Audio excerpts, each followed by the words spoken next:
Hanum Endra na wo ball o fidie so. When they had cabinet meeting you know could to abraka free ho ba ka kire say. Exactly. That's 15 Mampeni e declare yaba Mampeni was clearing his thought. Akosi saying. Kosi saying yeah massage. Yet one a pompon e dey in na ho pompon e dey NDC be lusu election o tom galamsey betu for bam. Ghanaians are watching. Campaign be na be. What campaign again are you going to do if you fail to protect our waters? What campaign again? Why are they in 24-hour market? Why are they in so I don't know a wood drogum ye was market. Depending on the market.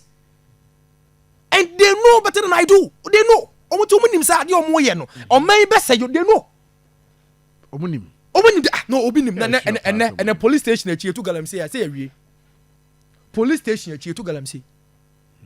The backyard of a police station, that is a security zone. You to galamsey. And ya fan sa say unim omo ya mana say a chair dance to we bia no aba na we so aba be bi. And I say MPP. NDC phone team in the origin mu say MPP. 2020 elections. So ai galamsey no and a deben no omo nya 137. And no omo ya majority because no omo ba akoda so. And after them so after the jayagum because a person winning aban no no. Look at the seat left in parliament. And it's a who NDC aban now so o origin as regional executives wo man mu. And I'm te ha na galamsey ni cause na am say the ordinary Ghanaian will vote for me because me ye kwan a. Na ya no so ye be da kopika. Kwan so do mo ye o. E kwan mo ye ba ya no so aka de ntumi kotwi. Kwan de mo ye. Enso na si am baba no mi na se enso no aseka. Yes. Water is a need. It's a need. You know, man, you say, and you say, you're too by a day. You're too about pan for so bad pan about to say, you're too saying for so bad about also. Saying you know, to one of your theory, democracy. Democracy na ye no. You know, you're too me ashen, Kofukubi, so boy, a home by.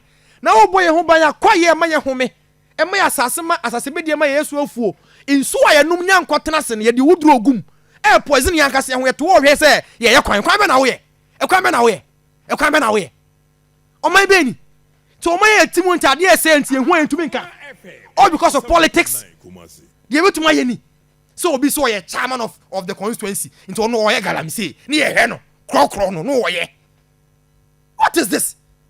And election losing is staring at them. They know omunim.